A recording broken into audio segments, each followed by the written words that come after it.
Welcome back, everybody. I am having fun pre-talking, and now you're a part of the conversation, chatting with Magda Apanowicz, who's really, really cool, and I thoroughly enjoyed her performance, even though I didn't like what she was doing on the Travelers being faction. But please welcome to the show, Magda Apanowicz. Thank you. Hi. I feel like I should be coming down like an aisle and being like, hey, what's up? You know, we can certainly add some of the effects in if you want. Perfect. Yeah. And then if you can you add the pow, bang, boom Sure. as well? Which one of us is going to be Batman? Am I Batman? You're Batgirl? How are we going to play this? I'll be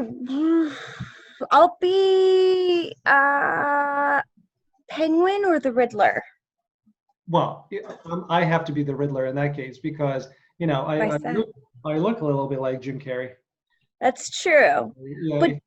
But does that mean once one actor plays a certain character, other people can't come in and change it? Well, we've certainly proven to be that's not the case with my goodness, now the name of the the character escapes me, but you know, talking about the Batman trilogy. Which one? Who are you thinking? Are you thinking like Heath Ledger? Yes, Heath Ledger, and now you know it's getting played, and again another actor wins an Oscar for their performance. So, absolutely, different people can play. Yeah, and I mean, was it Jack Nicholson that did the first one? I think so. I think and he did an incredible job. Mm-hmm. So like, it's cool to see actors have different interpretations of the same character. And that particular character, you have to go full method in order to make it. So yeah, I'm not sure that I'd want to play it because that's something that I will have to take energetic showers after every take just to make sure that I remember who I am and as right. I character. So probably not my cup of tea, but yeah. I don't know if you were to do Heath Ledger's performance back in the original Batman, if that would have worked. I think it's like a periodical thing. Like our culture was not ready for that back then. Like we're so much more cynical and also aware of mental illness now that, you know, it's an open discussion. So I feel like that's a parallel to what's going on in the universe right now. Yeah. Does that make sense? It certainly does. And I know you're in Canada, we're in the US. We have even more of it. So yes, unfortunately. Yeah. It's pretty crazy. You guys don't need to watch horror movies. Just turn on the news. Pretty much. And that's why I do my best not to watch the news. And it's never really good. No. It's good to get the information. There's certain things it's like should keep updated on the most like latest information, but you don't need to be watching the news all day, getting bombarded with negative things. It's like still try to enjoy quarantine. No, I know, and I'm okay with it. And you know, my kids.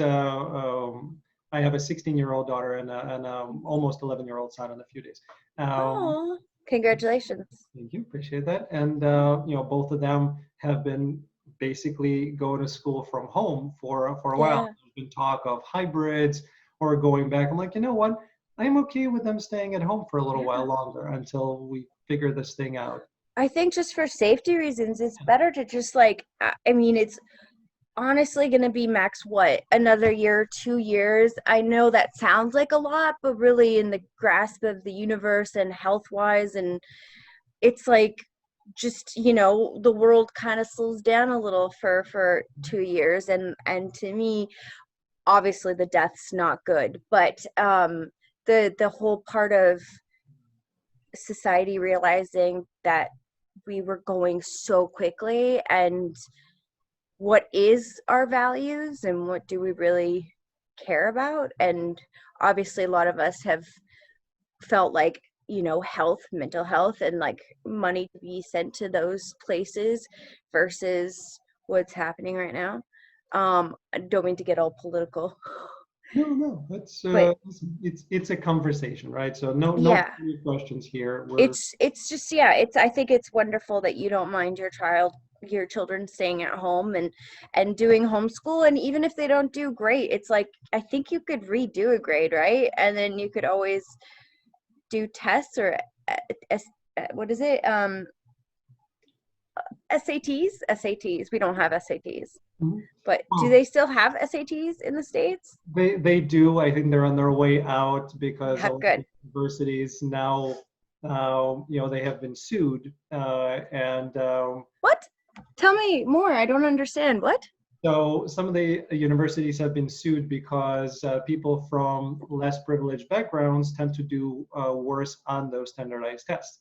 Yeah. And when a university makes a determination on who to admit based on the test, I mean, not only on the test, Yeah. but on other things, then they perhaps will not have as much diversity because those kids who've never had, computers or tutoring or anything else in the classroom because they come from less privileged backgrounds, they don't have those opportunities, so those test scores are less.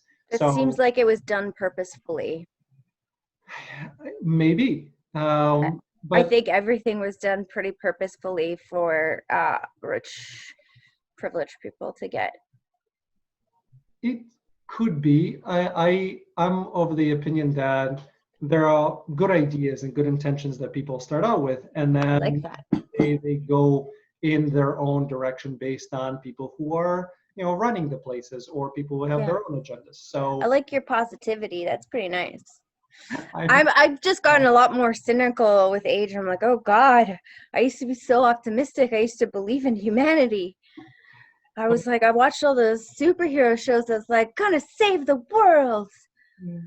But yeah, so I know it's true. You should kind of go into every situation looking at it as people come in with the best intention, and sometimes it just gets twirled up. Yeah, again, let's continue diving deeper into the rabbit hole and discuss the vaccine that's about to come up, right? So COVID vaccine, the idea of having immunity to something as terrible as this is paramount. Hmm. The fact that people are rushing to create the vaccines is understandable. We all want it, but then at Yeah. what cost? How Uh-huh. much research goes into it, and when will vaccine be really tested to ensure that Yep. it's not going to cause more harm than good. That's why I don't want to have the first batch. I don't want to have the first, like, I'd rather just stay quarantined than taking the first available whatever comes. Because yeah, I think there's so much pressure on rushing to these vaccines that we're not necessarily thinking of what's best for us in the long run. Yeah, and for you guys in Canada, it's better. And again, feel guys, if you disagree, feel free to put all the comments below. We're okay with those. But what we find in the United States is that it's so much of a corporate machine Hmm. where the vaccines, the types of vaccines, the how quickly you should be getting them, the number of vaccines that you should be getting at the same time, all of that is not necessarily, sorry CDC, it's not necessarily based on what's best for people, but Hmm. there is a lot of things involved as to, well, let's see how else we can make money. Here's a good idea. So you have, again, this is where my positivity and trying to Hmm. look at things from a nice perspective comes in. Of you have people, you have scientists who really genuinely want to help people, and they come up with something that maybe assisting somebody or curing a disease, and for that they need a vaccine. And then you have corporate interest take over, and then a lot of stuff gets in between, and by the time it gets to the people, maybe it's safe, maybe it's not safe. What percentage of people dying or getting paralyzed is okay in order to get this out in the open. So Yeah. United States is not good at this. Europe, Canada, they're much better at it, and Yeah. I much. mean, they've always been like Australia, I think, and England are really good. Because if I look at even like autism, the studies on autism for women are a lot more of an open discussion now than it's ever been. And all the research was always done on boys, so they present differently. And so all these women are going undiagnosed and unhelped. And, I find it so incredible to watch.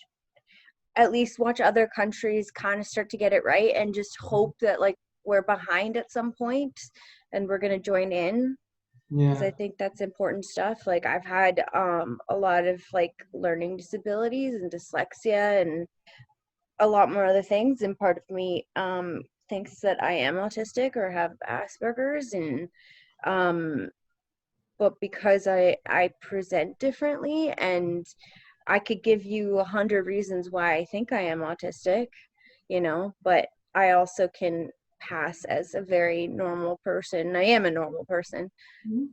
but autistic girls usually are the most like gregarious and Hmm. well-adjusted humans, because Interesting. you learn to blend in, and it's not like you know what you're doing. It's the fact that you realize you don't know what you're doing, so you're trying to watch everyone and figure out how they're doing it, and what am I doing wrong, and why am I still doing what they're doing, but it's not working for me, and it doesn't make sense. And you still keep trying, and you take on not only mannerisms, you take on speech, comedic thing. Like it really got to my head in my early 30s, because my whole life kind of stopped in a way that like there was a lot of destructive behavior, and I had to really reassess everything, how I've lived. And a lot of it, I realize, I'm like, do I know who I am? Which part of me is the part that's been copy and pasted from everything I've ever seen, versus who is the baseline of me? Does it really matter? Do I need to know? I don't know.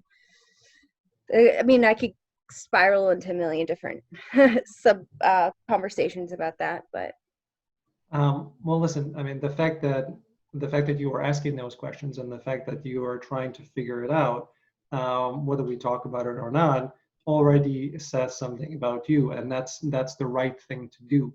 The right thing to do is to ask those questions, and as yeah. actors, especially, and one of the reasons why you're probably even more talented in acting is because of that ability that you just mentioned of picking up mannerisms, of Hmm. understanding different people, of getting into the different characters that you played. But then again, and I ask actors all the time, if you are playing a role and you're going, very deep into it, do you know who you are and who the character is, and how quickly is it for you to snap out and snap back into who you really are? Hmm. Um, Me being a very sensitive, empathic person, I've always been weary of really going deep into something because Hmm. I was worried about not knowing my way back. Hmm. For those who are not actors, that sounds psychotic. Those who are actors actually understand. So I developed Yeah. my own methodology, and if anybody wants to check out, go find. I'll link it below the video. It's the butterfly effect method of acting that I created. it, Yeah. it basically allows me to have this route of here's who I am. I am going away, but I know a very defined path to get back, and it's easy for me to snap in and out of characters because I know the baseline of who I am. So Yeah. I teach beginners acting to adults, yeah. um, like fundamentals and on camera stuff. And it's so funny because I can't help but give like a lot of information, because I'm like, oh my God, if I knew all this stuff when I first started, I'd be so happy. But like all of them at the end of each class, I'm always like, so what did you learn today? They're like, a lot, everything. I don't know. What do I pick out? Because they're just like, you just threw so many concepts at me. And, I never really like ever necessarily talk down to people. Like I expect them to sort of kind of join where my brain is, if that makes sense, so that it challenges them. And not to say that I'm like smarter than anyone else, but my brain is going so quickly in terms of what I'm throwing out. And it's really wonderful to see the people who really want to do it, and I see them taking notes, and they really let me push them. I'm always so um humbled by the fact that they let themselves be vulnerable in front of me. They let me be so like, oh, like break out of this, and kind of shaking them up, and real like calling them on their yes, like if they have acting tics, which I have acting tics sometimes. If I'm nervous, I know what I fall into. And so within my first class, I could always get them to go on camera, and I'm like, oh, that's your tell. Oh, that's your tell. Okay, so this is what we need to work on. But it's always interesting because every cluster that I teach, so it's like a 6-week class, I never approach it the same way because every person's so different.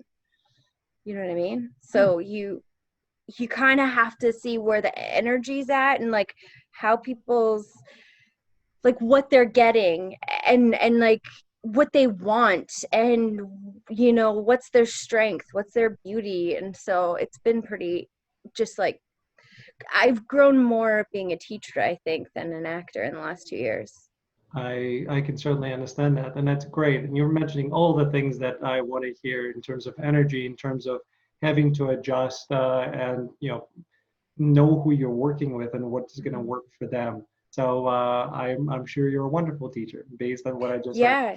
And also just teaching them the difference. A lot of them, if they did theater in school, teaching them the difference of, here's a little box for an audition, and then the concept of when you're on set, you still have this little box and you still have to adjust to that, but there is a little more liberty to the fact that if you are in a kitchen, you could go grab a mug, or you could turn on the tap, or grab paper towels, or you could sit on the counter, or you know what I mean.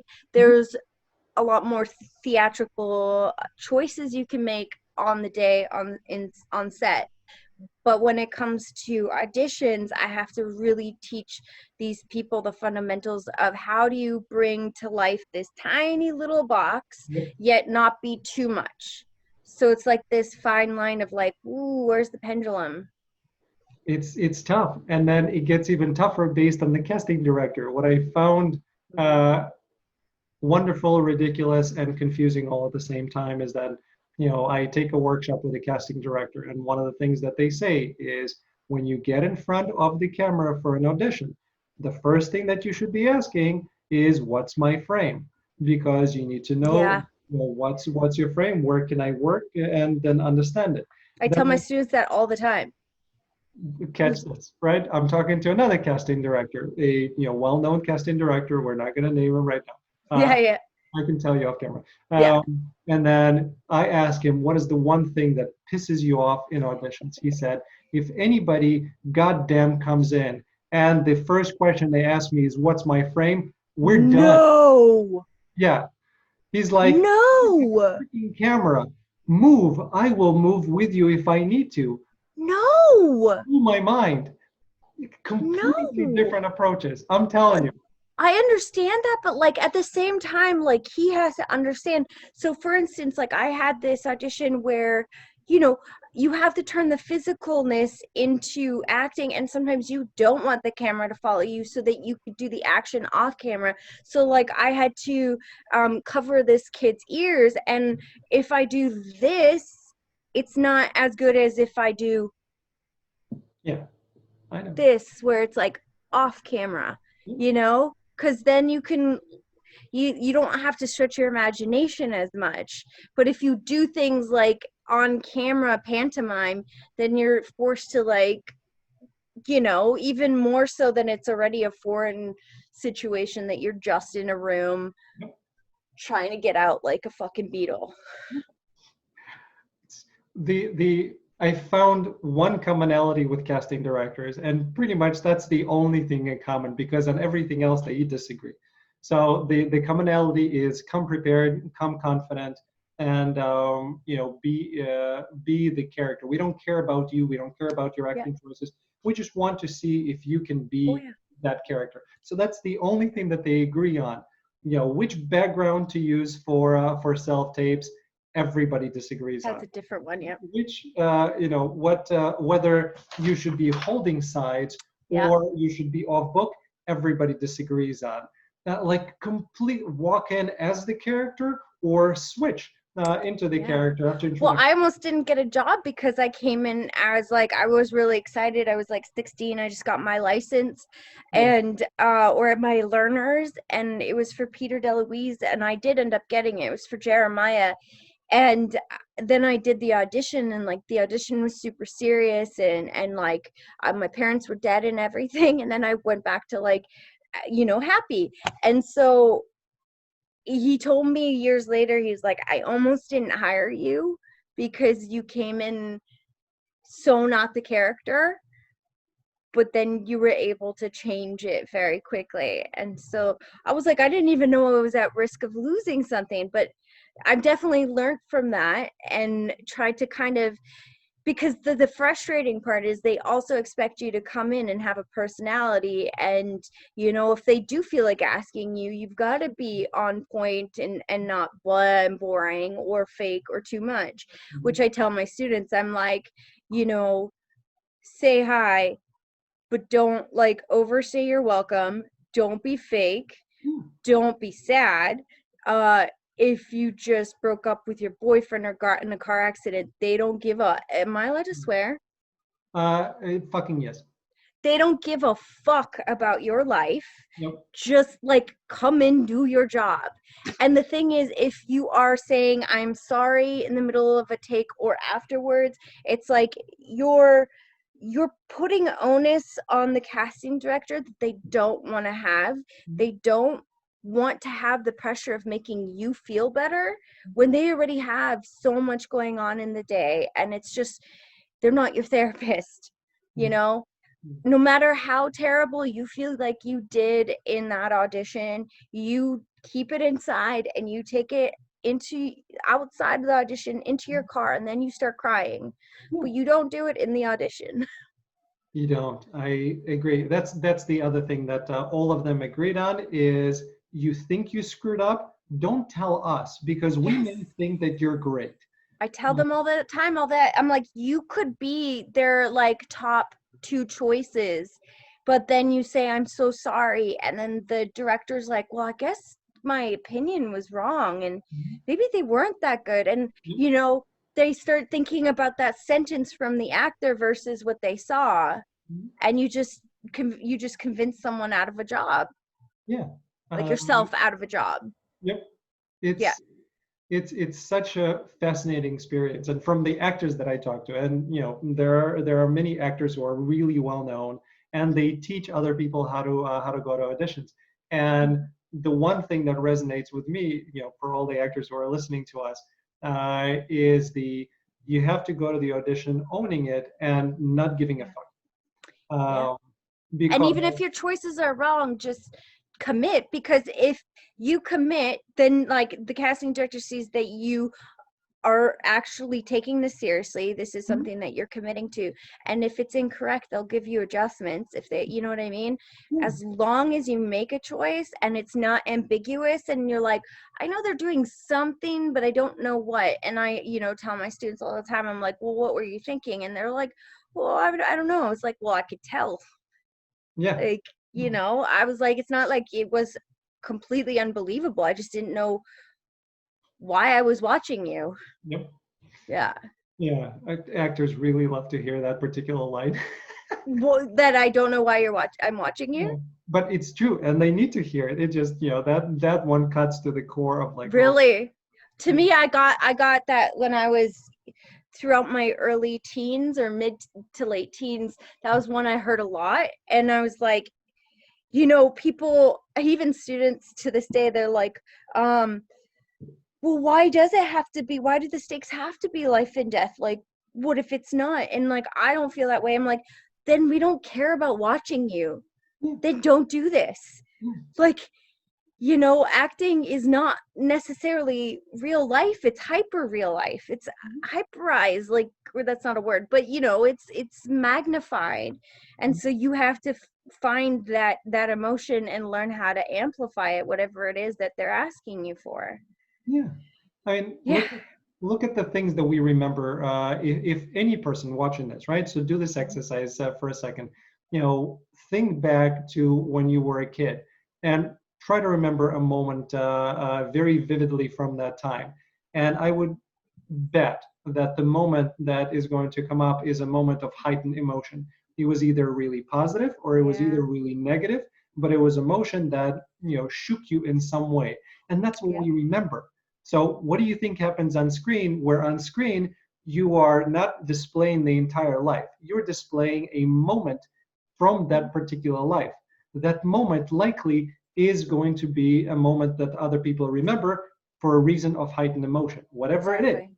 So Yeah, like I was watching 1 Hour Photo because I was wondering, I didn't really necessarily like it when I originally saw it, yeah, but I was like, I wonder if I have a new appreciation, which I slightly did. There's still things I didn't like about it. I think it was because in my mind I expected it to go so differently and it didn't. yeah. And I'm like such a control freak that I need my way to go. Um, which is why I'm an actor also. Uh, which also doesn't make sense because you have no control. Sorry, my brain.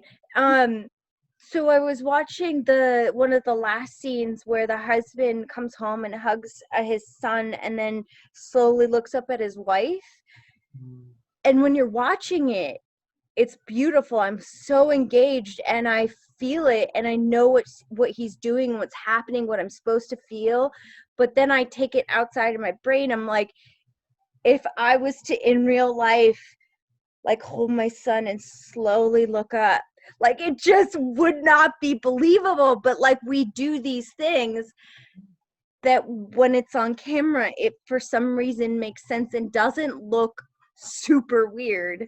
mhm. You know, even when like you're doing a two shot and people are they're always like, you know, it seems like you're really close, but on camera you're not, trust me. Like Mhm. it feels awkward, but it's not going to look awkward. Yep. And that's acting 101.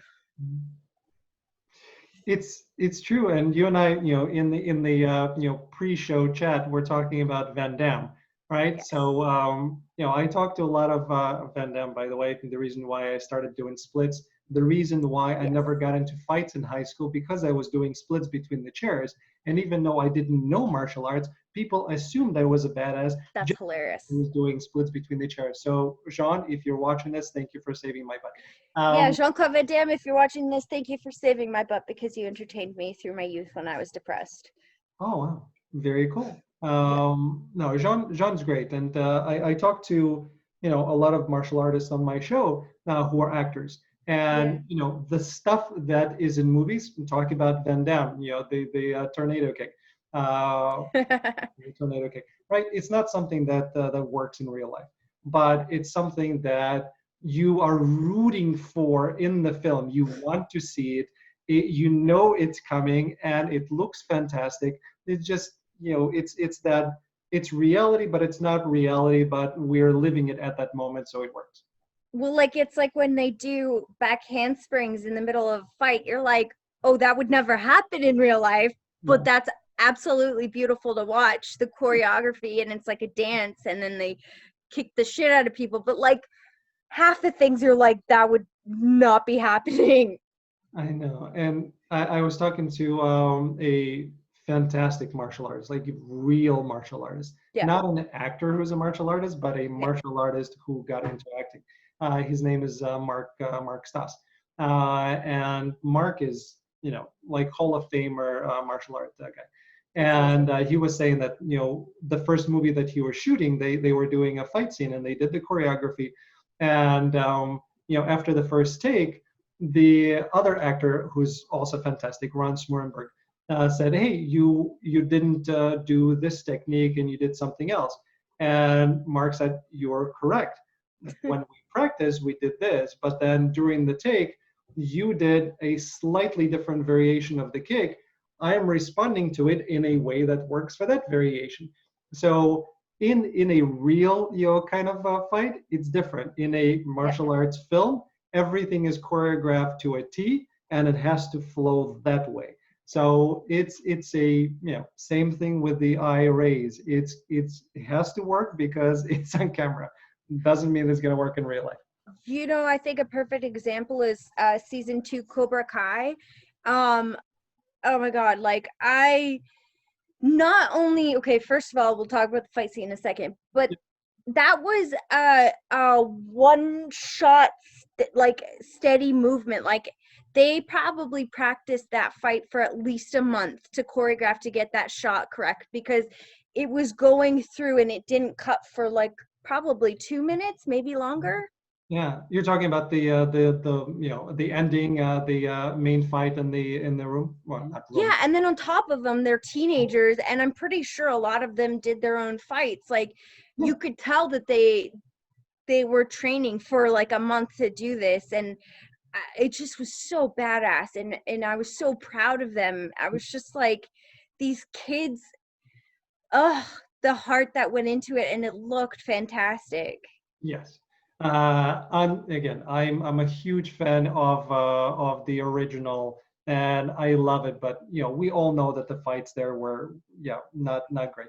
Um, uh, that said, the show, the fights are really really good, Yeah. and I know who the kids are training with. You're a martial arts enthusiast as well. Do you Yep. remember Best of the Best and Philip Ray?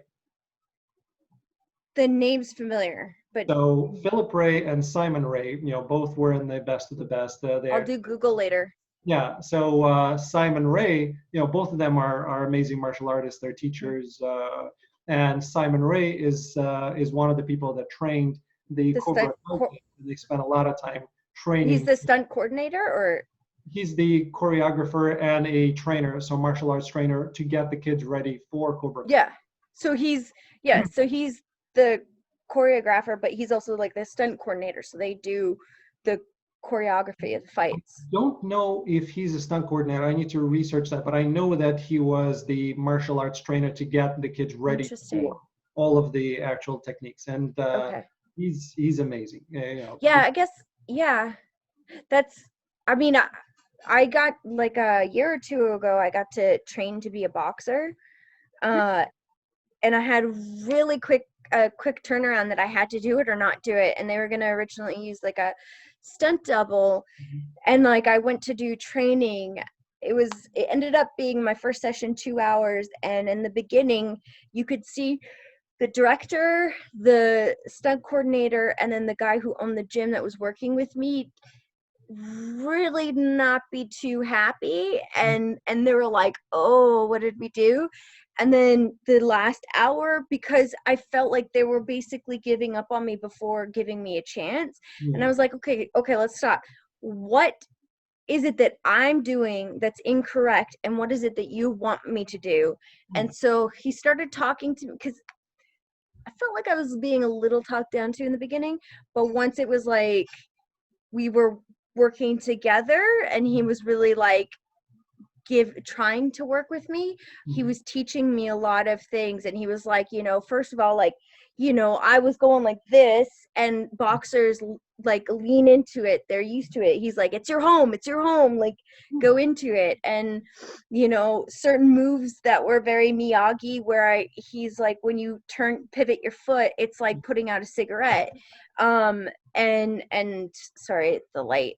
You're good. And yeah, and just my stamina had to get really quickly, and then they brought in a couple stunt girls to train to do the same stuff I was training. But then by the time we were doing the big fight scene, like the big showdown in the movie or whatever it's called, what is it called when they do a boxing competition? Oh my god. Um, uh, Match. A yeah, match. yeah, Boxing match. yeah. I like, oh man, it was so exhilarating. And the stunt coordinator guy comes up to me and he's like, I am so unbelievably proud of you. Like, they didn't use any of the stunt people, and I got hit in the head a couple times because I forgot the choreography, but I just went with it, and it was like, oh, it was the most exhilarating thing. And working on my uppercut and just like my punches, and learning about like that it's not necessarily the punch, it's like the retraction, how fast you can bring it back. Yeah. And I was like, whoa, that's like where all the muscles and strength comes into play. And before quarantine, I was going to go to the boxing gym and like start doing that, because it was so, as a woman who's been through some very bad situations physically, and like been weak in them and trapped, I was able to find my voice. And because I'm not my brain's not the type of person that's like, oh, I want to fight back. I'm just like, why is this happening? We're not animals. Why is this happening? And like, that's all that repeats in my head, instead of like, I should fight and I should hit people. Like, I know how to do stuff, but my soul doesn't want to hurt people. So when I found my voice with boxing, I was like, I want to get used to getting punched so I don't have this shock value, this like just standing there frozen. I want to actually be able to react, even if it's not necessarily to hurt someone, but it's to defend or whatever.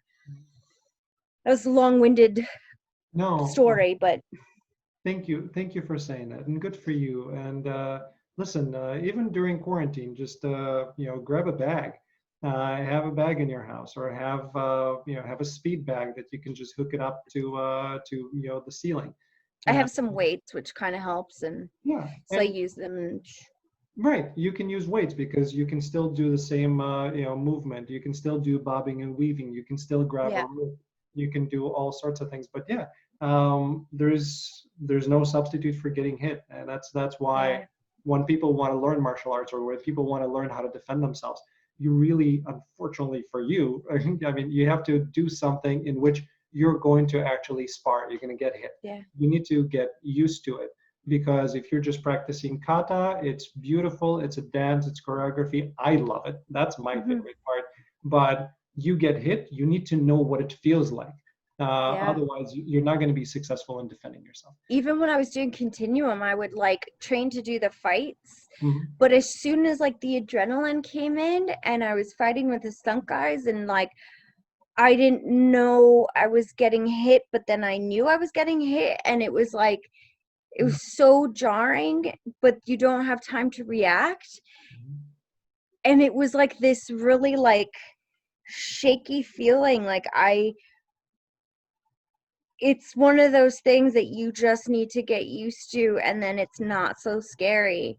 But it was just a very unique experience where I was like, that's what it's like to really, I guess, not pretend, because it's like, you can't just tap someone. Like, you could like, you have to kind of risk getting hurt for it to look good sometimes, which I'm fine, because I always wanted to be Bruce Lee, Van Damme, Jackie Chan.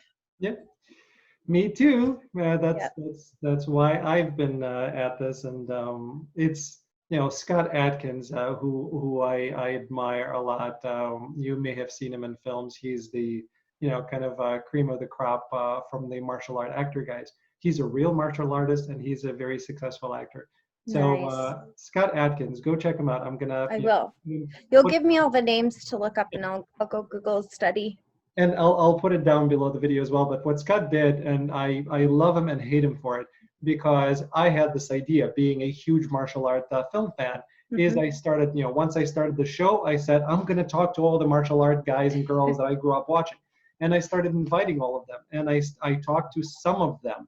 And then I see Scott, who is ridiculously successful, and I love his films. I'm a subscriber as well. He had the same idea. But Scott, being Scott and being a superstar in the movie business and a martial artist, when he calls, they come onto the show. So he talked to everybody. So he's talked to Steven Seagal, he's talked to Philip Ray, he's talked to all the people who I'm inviting. But I'm a tiny little show that's been around for 4 months. He's Scott Adkins, so at least I get a chance to live vicariously through his conversations with them. But don't give up on like what you're doing, because I think there's a lot of people that are super down. Yeah, I'm still going to talk to the martial artists, but it just that segment and that that part of the show that I wanted to do, he's way ahead just because of who he is. So, I remember meeting when I was a kid, I was super in love with Power Rangers, and I used to get made fun of for liking Power Rangers. I don't know if it was because I was a girl or just because people like bullying me. There were girls in Power Rangers, unless I'm mistaken. Yeah, but I used to get like picked on a lot and it was pretty rough and it was kind of like any excuse to make fun of me and I remember me liking Power Rangers somehow was something to make fun of, which because I think they're badass. And so yeah, I remember at a convention I got to meet the Red Ranger, I think it was, and like I'm still friends with him and yeah, it was just like, oh, this is like my childhood all like coming back to me. That's It was awesome. pretty funny, yeah. I want to talk to you because I know there's a fan base and there's a Facebook group that's waiting for this interview that there's huge Travelers fans. So I want to ask you a little bit about Travelers because I Yeah. enjoyed the show. I'm Mm-hmm. sorry it ended. I know, me Uh, too. I just said sorry in the way that Canadians would pronounce it. No wonder people think I'm Canadian. Yeah, Um, you kind of in the middle, like you didn't say sorry, but you yeah, said like I, sorry. I caught myself mid word as I heard. I'm like, oh wow, okay. So I know I teach my students all the time. I'm like, okay, these are the words you do not say, and if you're gonna say them, you say them like this. And they're like, why? I was like, I don't know. They hate Canadians. Just do it. whoever hates Canadians, screw you. Canadians are No, it's not that. It's more like casting directors, they want like an American standard accent. And it's just like funnier to make them just to say like they hate Canadians and just do it. Don't ask questions, just do it. awful. So Travelers, you played a really interesting role, Dawn, which was cool. Again, it's the character that as people watching the show, at least I found myself as a character that you understand and you don't want to like, but there's a part of you that still likes the character. Hey, Jax, Mhm. Jax to everybody. Hello, Jax. Such a good point. So what again having a show that has so many incredible talented actors shot in Vancouver, Mhm. which is your home, a full Canadian production, but that's not meant just for Canada because everybody got to see it, Yeah. and then coming in with such an interesting character. What was that whole experience like? Well, it was pretty cool because I was living in LA the first time I ever heard of Travelers, and Cool. it was funny. My landlord was the one that kept telling me, he's like, "Have you watched the show Travelers?" And I was like, "No." He's like, "I think you'd really like it." And then he would talk about like me, I should be on it and blah blah blah, and I was like, okay. And I always meant to like watch it, and then eventually I was in Vancouver, I was doing this screening. I just feel so douchey saying this out loud, but I was doing this screening party for the episode of Supernatural I did, Hmm. because I was really proud of myself. It was one of these like weird little accomplishments and hurdles I wanted to do, because I've been auditioning for the show for 14 years. Was it? I think it was like 14 years since it first started. And I was like, God damn you, I can't get on this show. I was like, oh, everyone would always ask, oh, you're Canadian, you're from Vancouver. Have you been on Supernatural? And I'm like, no. I have not. Everyone and their fucking dog has been on Supernatural, and sometimes twice, but not me. And so yeah, so when I got the episode, I was really stoked. Um, and then I watched it with my friends, and then I got home around like midnight, and then finally looked at my audition and realized it was A for Travelers, and B there was this whole giant monologue I had to memorize, and I was like, oh, what the fuck did I do? Oh my god. And it Because was the next morning. Is that when it was due? yeah, and I wanted it so bad. And not only that, it was in front of Amanda Tappings. It was in front of the director, and I think one of the producers. And I was like, oh Jesus. So I just sat up for the following like 2 hours and like went over and over and over and over and over and over. And somehow I miraculously was able to do it the next day. Wow. And then I got it, and it was such a relief, because I would, if I had known it was for that, I would have put a lot more time into it. And whew, yeah, I Yeah. was really nervous. But you got it, and it was great. I really liked the character, and Yeah. they kept on adding things, and they kept on putting different wrinkles in where you think you know what the character is, but no, that's not two-dimensional at all. There's a lot more to it. So I enjoyed it a lot. The ambiguity, which I thought like all the characters kind of had a really great ambiguity to them, Yeah. And that's also why I loved Continuum. They're both very similar in terms of like nothing's black and white, Mhm. everything has other sides to it. It's kind of how you said that, most ideas start with like from somewhere good. Yeah. And I guess that's why there's that saying, the path to hell was built with good intentions. Yeah. Yeah. So I can it's understand. all, yeah, so it's all these characters and travelers that like everyone thinks that their view and position is correct. Mm-hmm.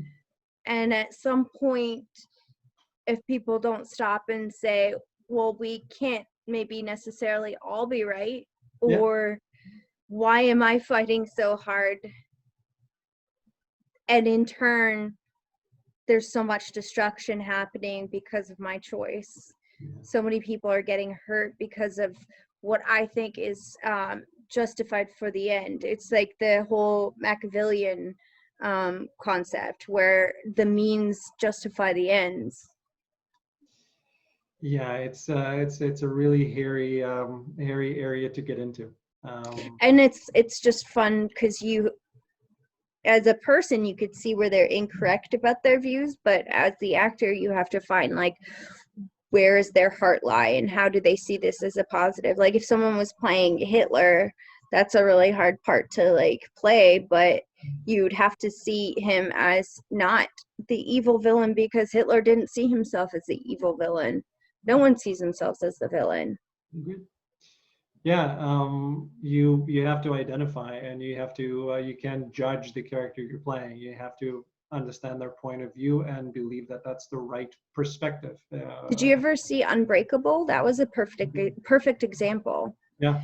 So it's like the whole movie, Samuel Jackson, basically his journey is coming to the realization that he is the villain and he thought he was the hero. And I just thought that was such a beautiful concept, and I felt like it was earned. Mm-hmm. And it wasn't this just like, oh, this is a realization. It was like you watched that journey happen. You really thought he was doing the right thing and he was coming from a good place, and it just slowly revealed to himself that no, he's the bad guy. Yeah, because and how devastating that is. Yeah, and in order to get to that place, you have to kill people, and you're so driven by the idea and you're so invested in it that you start rationalizing that is okay. It's just that it's the rationalization that happens that everyone does. Yeah. I mean, even look at the American climate.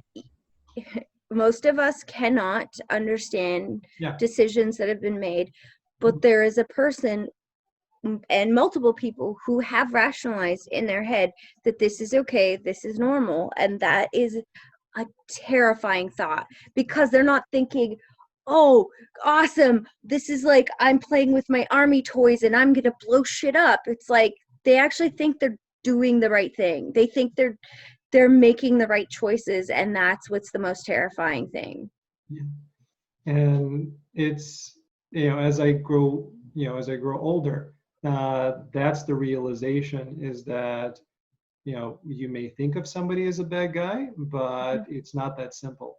And it's not just black and white, kind of easy to identify. Everything is really gray. And where I got into my rabbit hole is, I'm Jewish, so I'm not religious, but I'm Jewish. And a lot of my relatives, again, growing up in Ukraine, you hear of all the atrocities during the World War II. You hear of everything that you mentioned, Hitler, that Nazis have done. And the question that I ask myself is, if I was a part of that environment and I have my wife and 2 kids, and Germans come knocking and saying, you either change your religion or we're going to kill you and your family, what's my choice? And I think my choice at that point is, I'm going to change my religion. Protect my family. Right. But then it goes farther, right? So that's the easy part. But they're going to make sure that they test that hypothesis, and they will likely ask you to help them find others and maybe kill somebody. And Are you be going to go complicit in this, yeah. right? Are you going to go that far in order to protect yourself and your family? And then if you go on that route and you have the intention of I need to survive this horrible mess in order to protect my loved ones, at that point, if you go and then you start actually causing other people to die, the history is going to treat you as a criminal, as somebody who's bad. But it all started out from that place of you trying to survive and you not wanting to do it, but you had no other choice. Things are really complicated. That's the plot of Breaking Bad. Yeah, pretty much. Just like, where the fuck did that guy go? And it's like, I guess when you really look at it, which is I think also the most fascinating thing with like acting and art and stuff, is that end version of Walter White does exist in the first episode. You can't really see it, but if you go back, you're like, you see it. It's there. I mean, anyone who makes that choice to help the Nazis because they want to protect their family, that is a not to fault those people, but that is a decision. Like that's a Right. a certain type of person, right? Like some people would never ever do that, and then other people completely understand that choice, and some would die to defend the rights of humanity. But like, I'm sitting here as an outside viewer and I can't fault anyone for the decisions they make. I can see the positive choices that they make and why. Mm-hmm. It's just sometimes you're put in a position that no outcome is going to be good. And sometimes I think even in real life, people make decisions they don't think that they're going to in that moment. Like Mm-hmm. when you have to, in a split decision, make a choice that's why there's a fucking movie called Sophie's Choice. Right. It's like, because there is an actual thing about existence that there's no good choice. Yeah. So which one is right? And that's an existential question that you have to come to terms inside with. And that's why, again, as actors, we at least get a chance to live out those scenarios without really putting ourselves as people in harm's way, because we can try stuff on. We can see, oh well, me as a person, I would never do that, but now I get a chance to explore of what it would be like in that scenario. And that's the part of acting that I love the most, is the ability to really kind of have a safe space to explore different parts of yourself through other characters that you wouldn't normally allow yourself to do as a person. Well, I mean, I one of the first questions I always ask my students is, why are you interested in acting? Why do you like it? And a lot of them, they're like, because I get to play different people. And to me, it's like, I don't think it's necessarily about playing different people. I think it's playing different aspects of yourself. And really, like, when they say that you can't play something you don't have inside of you, like, you really can't. There's always a fundamental line of who you are, and then there's a deviation, and some people can deviate more from their standard personality, but I think most people can.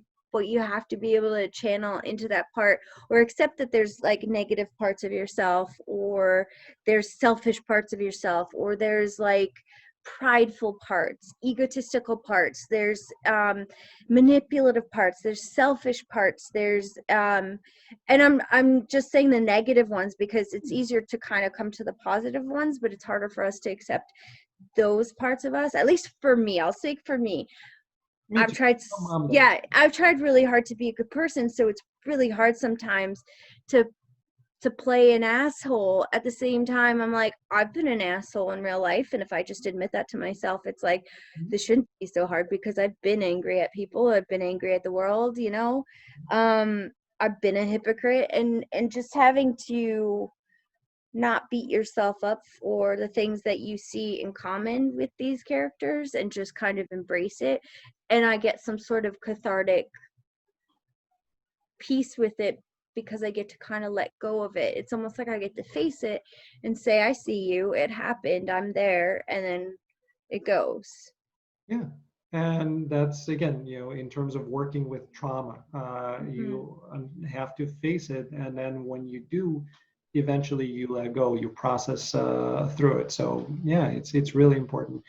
Yeah, I was just gonna say with trauma, it's interesting because I mean, I think a lot of actors who have trauma, obviously, this is a great art form, and words and poetry has always been something I love and just affects me. It's such a, I don't want to say dying art, but like, there's not many people. They're like, yeah, I'm gonna go buy a book of poems, right? Uh, but there's just, it's so subjective. It's beautiful. I digress. I'm a poet, so please keep digressing. I know what, Yeah. so we can talk on that tangent for a while. Yeah, I love the concept of being able to say what you're feeling without necessarily saying what you're feeling, and also saying what you're feeling and letting someone else project what they're actually feeling too. So it can relate to different things. You might be talking about this, but to them they're like, "Oh, I think they're talking, this is what it feels like, it's they're talking about this." And so that's really cool. And I mean, that's also why I like love Buffy the Vampire Slayer. God, the metaphors in that baby is amazing.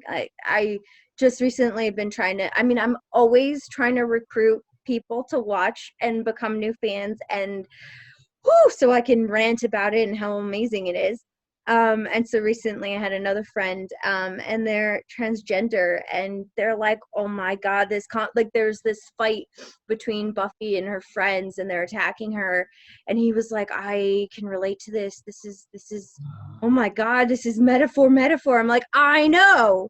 This is like all the demons and Buffy, they're all metaphors for the minorities, the LGBTQ community. Like, it's just, you could put anything in there. It's beautiful.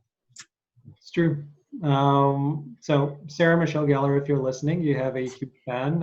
Huge Please fan. please reach out. Me and Jackson. Yeah, Jackson as well. Excellent. Yeah, you recruited him to the to the army. I got you. Always watching. Yeah. Very cool. I was gonna say something before the poetry. Now I can't even remember what I was gonna say. Oh, the trauma thing. I just some people think that you need to go to therapy, which I do go to therapy. I have gone to therapy. I do also many different other methods to heal myself. But at the end of the day, I look at when I was a teenager, and I've said it a couple times that acting saved my life, because I was so lost, and I was like an alcoholic and doing drugs, and had an eating disorder, and just like couldn't handle the pain of the world and the pain that I was feeling. And it was just like a place that for 1 second it all made sense, and the pain kind of stopped, or it would at least not hurt as much. And then when I got sober at 18, I started to learn who I was and have to like make relationships with that trauma and that pain, and like I said, figure out where all that comes from and the bad decisions and yada yada yada. But I think acting, if you really love the craft, it could really teach you a lot about yourself. And my therapist, actually, he says to me, you know how you were saying that I'm doing the right thing by questioning everything and who I am, and systemically, like, if you break everything away, who am I? But he was actually saying, Magda, you need to stop asking so many questions. You need to just learn to let it go. And I'm like, I can't. It's not in my nature. I've always asked questions, and it's the part of me that he's even like, you're never going to stop growing. Some people accept, this is who I am. I'm a truck driver. I do this and I go home to my family. and that's awesome, but that's never been my life, and it probably never will be my life. And because of acting, I'm always evolving and learning something about life, myself, other people. What's the point of being alive if we don't continue growing? I Yeah, never want to stop questioning. I never want to stop growing. It's not interesting, and again, to me, the point gets lost. We, as Arnie pointed out in Terminator, I'm a learning machine. Um, this is who we are. You can't yeah, stop growing. You can't look at the world through the same eyes all the time. How will you ever see it differently? You yeah, have to be able to question. And for you, and not to disagree with your therapist, but for some people, and for me as well, in order to let something go, I need to process it. In order yeah. for me to process it, I have to question and continue kind of digging deep until, Digesting, filtering, yeah, seeing from different angles. yeah. And then it reveals itself and I'm able to understand it and then I'll let it go. I can't just say, okay, I'm letting this go. It's akin to stuffing it down. Just Hmm. because we're saying we're letting it go doesn't mean it goes away. Yeah. Well, So, that's the whole thing when people say fake it. Sorry, I have dog hair all over me. Um, when people are saying fake it till you make it, or, you mm, know, just pretend you're doing this. And I'm like, it's like, I can't. Like, I can't lie to myself. I'm so aware of what I actually think mhm, and feel. yep. I don't know how to literally pretend something until it happens because I don't believe it. So does that make sense? I don't know how to explain it. No, it does. And again, kind of coming back to what you're saying, and I think I have the terminology correctly, but you know, to me, it seems that based on your age and based on what you mentioned about potentially being on the spectrum, you are potentially on the spectrum, but you're also a rainbow child, and Hmm. a rainbow child has very specific things, and understanding humanity and watching all of the things that are happening within humanity that are not proper and Yeah. being so sensitive. So you have that amplified through multiple channels. So I can see how it was difficult to integrate and to ground and to get into this world. I'm a bit older than you are, and for me, I kind of come at it from a little bit of the beginning of Rainbow, Hmm. where I call bullshit on everything, and it's hard for me to be around disingenuous Yeah. because I see right through it and Yeah. I don't want to deal with it. So me in a It corporate, makes me angry. yeah, yeah, and I want people to be kind. I want people to be nice. I want people to just work together. And when they're not, and when they're scheming, and when there's politics involved, like all of that, just no thanks. And It's because I can't, I don't, that's not a part of my mecca inside. Like, mm, that kind of evil thinking. But I mean, I guess that's why I'm not a psychopath or a sociopath, is because I do feel, and like that was one of the reasons also why I thought, I figured out, I was like, I think I'm on the spectrum, is because for a long time I questioned, I was like, am I a sociopath? Because like sometimes people will talk but I'll have no reaction, but inside I'm reacting. mm, And then I realized, like, oh my God, I feel so much for other people and myself. There's no fucking way that I am um a sociopath or a psychopath. And then when I first started learning about autism and autism in women, I was like, whoa. Like, I remember the first video I watched, I just started to cry because for the first time in my life, someone was talking about how it feels to live in this world in a way that I've never heard someone talk to me about. Like, I've related to people on a lot of different levels, and like I don't understand chit chat. I'm not good at it. That's why I'm not always the best person at a party, because I want to like get into the thing of it. I want to talk about life. Like, I don't understand why we're wasting time on pleasantries or the same thing we say a million times. It's also like why people think I'm rude when I just, if I haven't talked to them in a while and I text them and I just text them about what I'm reaching out to them, for some reason people find that offensive versus me just being like, hey, how are you? And then going into it, to me, that's false and fake, because that's really like some sort of presumption. I'd rather someone just be like, oh, this is what I'm asking. And then like the, hey, how are you can come from that. But otherwise it feels like a lie to me. I know. I do this all the time with my brother. You know, he calls me. He doesn't call me very often. So when he calls me, you know, my natural inclination is, you know, let's skip all of the stuff. I love you. What do you need? Right? Yes. I'm happy to help, but just get to the point. Yeah. Totally. Honestly, I just want to get to the point, because the sooner I get to the point, we have this discussion and conversation, I can go back to watching true crime and sitting with my dog. I get you. Well, Like, listen, yeah.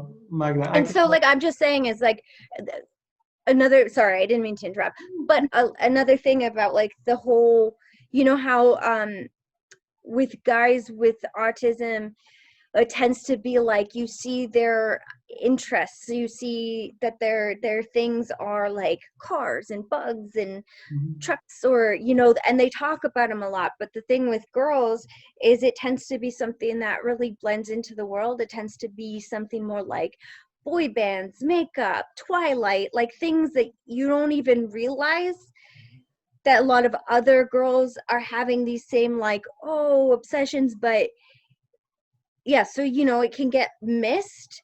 Yeah. But like if you talk to me about certain things, especially like shows that I'm obsessed with, like Buffy and Angel, and just oh my god, see, and my brain goes a million different ways.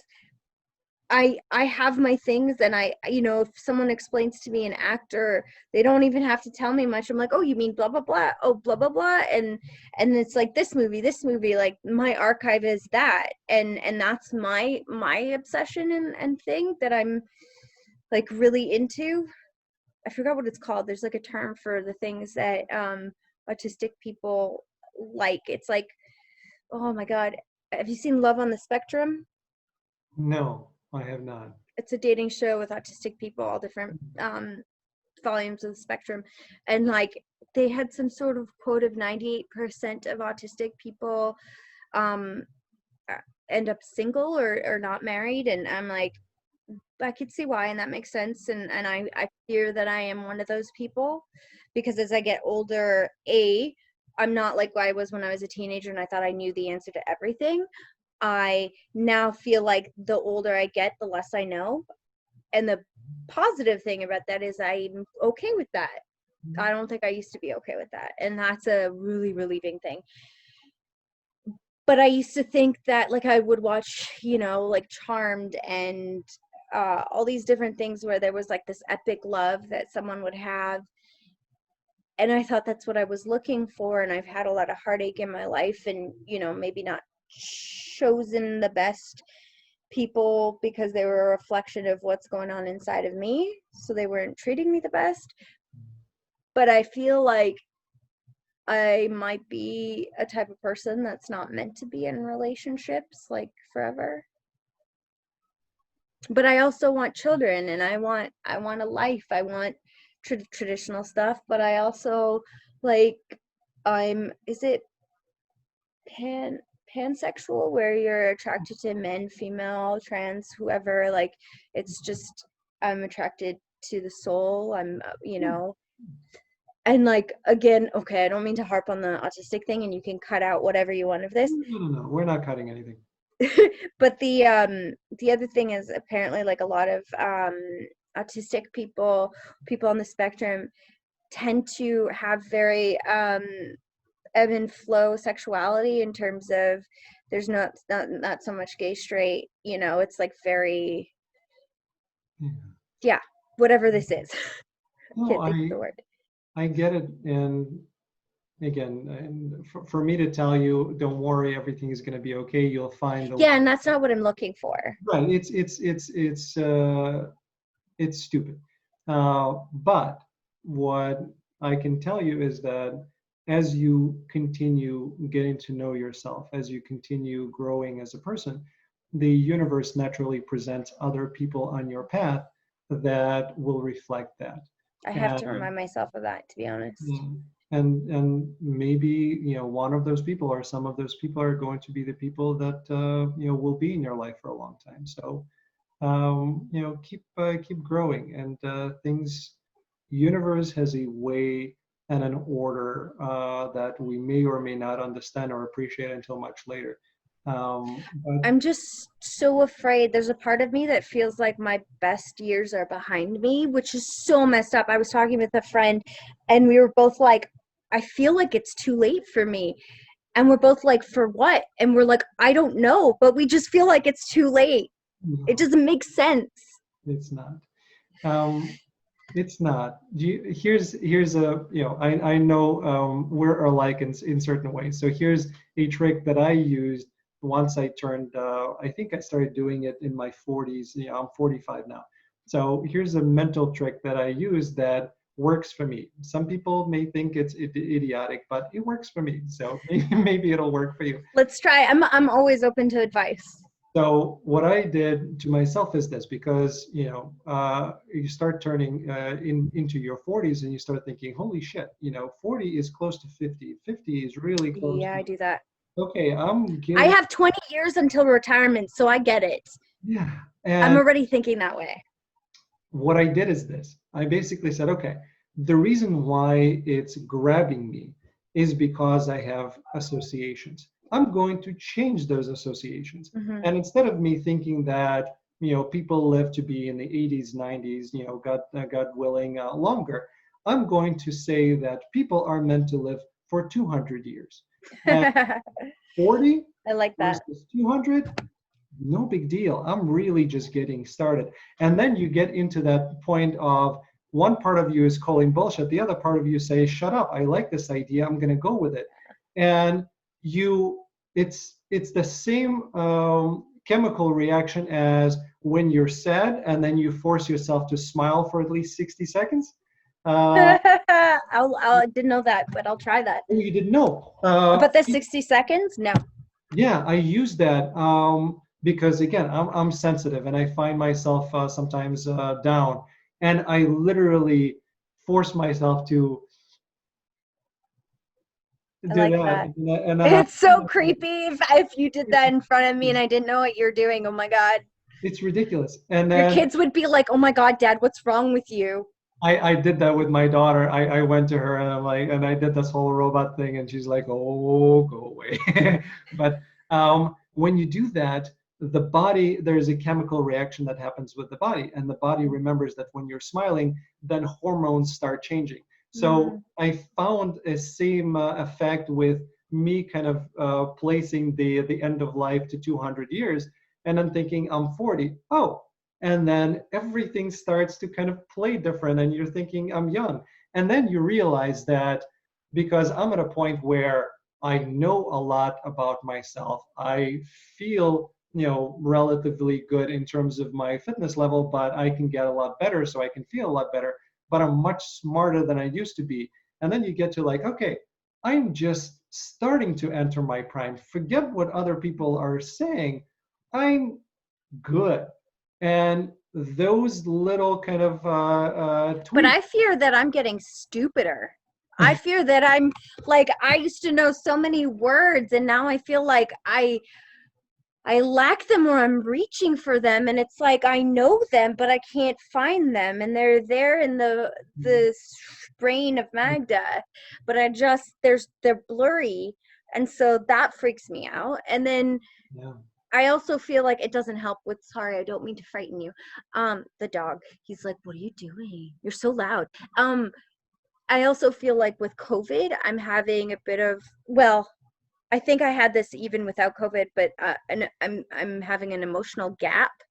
Like I fear I was talking with a friend again about this subject, that we both were told when we were younger that we were wise beyond our years. But now we feel like we've gotten to a place where everyone else is caught up with us, and then they're surpassing us, and we're stuck in this place. And we're like, why am I not continuing? And I don't know how to make myself continue, because I constantly want to evolve, but I'm so scared that it ends here. And also, like, not to throw my dad under the bus, but my dad, like, my whole life always told me, like, women over the age of 30 were unattractive, and like that kind of stuff runs in my head. And I'm like, well, technically then I'm dead. I don't exist on this planet. You know what I mean? Like, I didn't always have the best role models to instill this, like, safety of the future for me. Um, okay. No offense to your dad. You're gorgeous. No need to worry about that at all. But how I, messed up is that to hear from your father? it's, yeah, You it's, couldn't imagine saying that to your kid, you know? no, but I don't want to compare myself to anybody because I would like to think that I'm a good dad, but there are many parts of me being a Yes. dad that I know I completely fail at. Right. So, but this particular part I would never mention to my kid. Yes. Um, you're never growing. I mean, look at the way that you're questioning. I have not found anything within your vocabulary or the flow of your verbiage that I thought she's searching for words. So I call BS on that. You I'll take it. you are always questioning. You're always growing. So the idea that you stopped growing in some way is a misnomer, and I love that word. Oh my God. it maybe is just a focus of what are you focusing on that you think you're not growing in, because you're certainly growing in everything else, and maybe kind of realize that part. So you're good. My suggestion to you, and I don't know if maybe you have tried it, but again, boxing would be good for you. But another thing, maybe Tai Chi. Have you tried Tai Chi? Oh, the one that with the ba. Yeah. Have you tried Tai Chi? No, I haven't. You may want to try it. It's I I find don't know if in Vancouver they have too much Tai Chi. Like, it doesn't they, seem like a city that has it. dude, you have a huge Asian population in Fair Vancouver. enough. Yeah, so you have Tai Chi. I guarantee it. Uh, Yeah. but Both with Tai Chi and with boxing, I want to find like an old school style where it's like, you know what I mean? It's not don't so don't mathematical. don't because my personal opinion, take it for what it is. With old school Tai Chi, because I went to an old school master, and for you Uh-oh. and I, it's not going to work because Okay. I asked the question of why am I doing this? And the answer is do it and stop asking questions. Yeah, Because that's never great for me and for you probably. it's a sign of disrespect to ask the master that question, and I don't give a crap because I Yeah. need to understand in order to properly do it. I'll do it. Yeah. I just need someone to give me a reason. I don't, and it sounds like sometimes to people I'm a bitch or I'm being difficult. And it's just my brain processes like that. Like, I just need to understand why. Yeah. Why are you saying this? And then I'll do it. Yeah. So It's so weird. I'll send you a link to this Tai Please. Chi. It's a wonderful Tai Chi instructor. He's an American. He's world champion many times So you got over. YouTube? He's on YouTube as well, but I found him on what is it called? Great Courses. Great Okay. Courses. Tai Chi. I think I paid like $49 for the whole course. It's a video course. You can view it. He goes into detail of here's why, here's the background, here's what we're doing, here's the movement. He's using multiple camera angles so you can see everything. I found I found him fantastic in the way that he explains it. And then I started doing Tai Chi, which is what I wanted to do. So you may want to check that out. It was I used to do like 3 yoga classes a day. I was, yeah, it's pretty intense. I do like hot yoga and like power yoga. It was pretty gnarly. To do one today, I would die. I just am not possibly in that realm. So I look back, I'm like, holy crap. My brain and my insides are still stuck on, I guess the naturopath said grizzly mode. So it's like frozen mode. And so I'm not quite able to quite get into meditation mode. It's too difficult for me right now. That's why Tai It's like, Chi, because it's yeah, a moving meditation. It gets you into right. that Yes, same framework without you having to sit in one place and tell your mind to be quiet, which I is like that. not easy for us. That's true. I think that's fantastic, actually. Yeah. It's still slow movement, but Hmm. because if I look back at even film school, one of my favorite exercises is when we were in movement class and they would put music for different, like for staccato, and you'd have to like make sharp movements. But my favorite was molasses and having to like as if you're going through molasses and the sound of it. And so, yeah, could see that being really calming for me. I find it very calming for me. So I think you may enjoy it as well. I'll send you a link. Please, yeah. Those who want, I'll put a link below this as well. I love links. Magda, you're awesome. Thank you. I really enjoy talking to you. You and I can talk for many hours. Totally. It And was a pleasure. And if you ever want me on again, I'm always here. you, anytime, just let me know. We'll schedule another one. And yeah, Also, don't give up on getting every single karate person I you will, loved growing up. Always reach out. because I want to talk to them. Yeah. Scott did I think sorry. I was just going to say that Scott did an excellent job with his interviews, but I want to talk to them myself. I think it's I can't imagine people saying no. But I mean, I'm also not other people. So Yeah, I've it's a well, beauty. I've said yes to interviews I probably shouldn't have, and in retrospect, I'm like, I gave that person way too much faith, Yeah, yeah. and that was bad. But that's the part of me that's naive and was like always trying to see the good in people and believing what they were saying versus really being scrutinizing. With the show, it's a popularity contest, right? I hear the question from publicists all the time. Well, who have you had on? And I get it, but take a look at Mm-hmm. the shows. Take a look at the work, right? As a new show, I have not had A-listers on, Mm-hmm. but I've had a minus listers on. I don't know if there's a term. And after 80 whatever number of interviews that I have done, people know what type of work I do. And I know that, many people who are A-listers or who used to be A-listers would be incredible conversations. And this is what Mm-hmm. I'm looking for. It's not about the status. It's about, will this person be open to sharing their wisdom with the people who are watching, and would it be an interesting conversation? I guess that's what I'm shocked about. Anyone saying, like, I feel like, especially with actors or people in the entertainment, they're like, I would love to talk about me. So to think of anyone saying, I don't want to talk about me for an hour, I'm like, really? It's like auditions. It's mostly no's. I can tell you that. Over, Really? I'm sorry. That sucks. I'm used to it. It's okay. Yeah. You don't take it personally, which I would, and I'd give up because I'd be like, oh, why? We sent out. I kid you not. We counted, me and Nalika, my assistant. We sent out 1,100 requests for Wow. interviews to all sorts of people that everybody knows, and we got, so the 100 or so people were from 11 to 1,200 requests. So Wow. those percentages are, Is that 10%? yeah, it's about 10%. It's far better than what we do on auditions, because on auditions you're Yeah.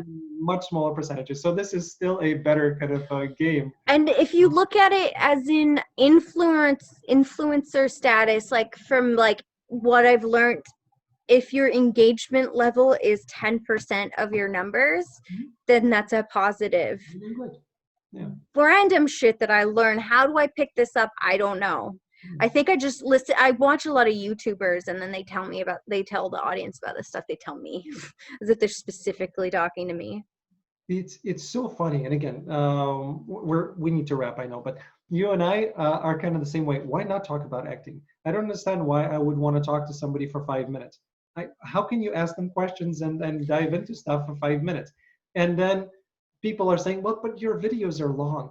But are you interested in acting? Are you Yeah. interested in people? Wouldn't you want to watch this? I Isn't would rather watch an actor I like talk for a while than when I see the clips that are like 3 minutes long. I'm like, I didn't really get that was the advice. Like, it didn't really, you're saying just generic things that are like taglines versus what like I'd actually like to hear you talk about. And that's what I'm trying to do here. So growing the audience takes time. And, And I will say one more thing. So I know a lot of people are obsessed about short videos and this stuff. To me, when I'm looking on YouTube for things to watch, I'm honestly usually looking for an hour or more. yeah, Like when I'm listening to ASMR or true crime or anything, or like even learning about some sort of subject or drama channel, I want to listen for an hour. I don't want to keep looking and clicking. right. Yeah. So, So uh, it's not for everyone, but I think there are people like me out there that want long form. me too. Me too. And thank you for mentioning long form. It makes me think of long form improv, which I love as well.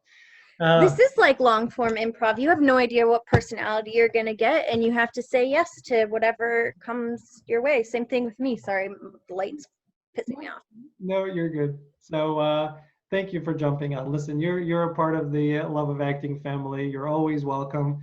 And outside of taping, I am always here if you need somebody to bounce things from. We can Um, also exchange yeah, Facebook when or one of those things off yeah. camera. When we stop recording, we Yeah, definitely. I also just want to say I love the name The Love of Acting Thank you. because that got me right away. I was like, oh yeah, I didn't even know what it was about, but I was like, perfect name, I'm into it. You Yeah, know what I mean? it's and again, there are That those that soul. told me to shorten the name. It has to be, it has to be. I'm like, dude, I'm doing this because I love acting. Yeah. It's about the love of acting. Yeah. Like I can't shorten that. You know, Yeah, even if you said love of acting or love acting, like it just doesn't work. right. I have to do me, right? And this Yeah. is me, so whoever is going to view it is going to understand that that's how I work. Yeah. I mean, I have a couple other things I can tell you after we stop recording because I know it's probably long. No worries. We'll probably split this up into a couple of pieces, part one, part two. Because I was gonna say with Volition, the indie movie I did, I remember because someone told me this. Mhm.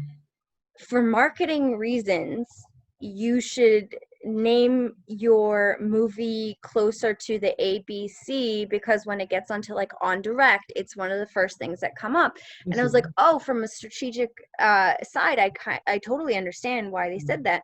And so with the director, I was like, have you ever thought of maybe calling it something else? Because Volition is V like at the very end. yep. And he kind of took it into consideration, but I don't now that I look back, I'm like, I don't think he really did because he was doing him and it meant a lot to him. And I'm so glad that he did because the movie is supposed to be called Volition and it works for that. And, some people don't know what that word is. And volition is by choice, by your own decision. Like it's actually very shocking how many people didn't, which I also like that that's educational. You know what I mean? Where they're like, what does that mean? Yeah. See, you're growing. You're always growing. And by the way, Utopia didn't have this problem, right? So there are plenty The of TV show? yeah. I Uh, want to see that. Yeah, I saw a trailer just the other day. yeah, it's one of the most popular shows, and Is they're it? not ABC. Yeah, on Netflix, it's one of the top ones. I just binged Emily in Paris, which I loved. I was so What was that? I've heard that name. Emily in Paris is a Netflix series that just came out in October. Lily Collins is in there, and she's Yeah. wonderful. So it's just Phil a Collins' daughter, right? yeah, Yeah. yeah. It's a really sweet, smart, and interesting kind of escape to Paris with all sorts of trimmings. It was very lovely. That's so opposite of what I just watched last night that literally left me petrified to go to the bathroom. I was Googling documentaries because I wanted to watch a documentary, and I saw like fourth on the list. It was called Hell House, and I was like, this is a documentary. And then it said something about like the opening night of haunted house. 15 people were killed, and the reasons were like covered up and all this stuff. And I started watching, like in the beginning it says like based on real events, and I watched like it said like uploaded to YouTube the original video. After about 5 minutes I was like, oh, okay, this isn't real, there's no way this is fucking real. But it was so good, it got me. I was like, at first I was like horrified, and I couldn't breathe. I'm like, I can't believe this actually happened. And then I started realizing, oh no, this is one of those found footage documentaries, like they're mockumentaries, like Blair Witch Project. Thank God. Yeah, that's not my cup of tea. It was terrifying. There was clowns in it, and I'm not usually terrified of clowns, but they did a really good job with freaking me out with that. Just like the camera turning around and then slightly head turned, and then them thinking it's one of their friends messing with them, and then they see that their friend is just hanging out over there, and then they go back to find like where, what the fuck was that, and then that thing is gone. And I was like, oh my God, I can't do this. Yeah, certainly not at night. I would not want to do that at night. It was bad news. All I was hoping is like, please, Jackson, don't wake up. I need to go pee. Like, I was like, I don't want my dog have to go to the bathroom because don't want to get up. Yep.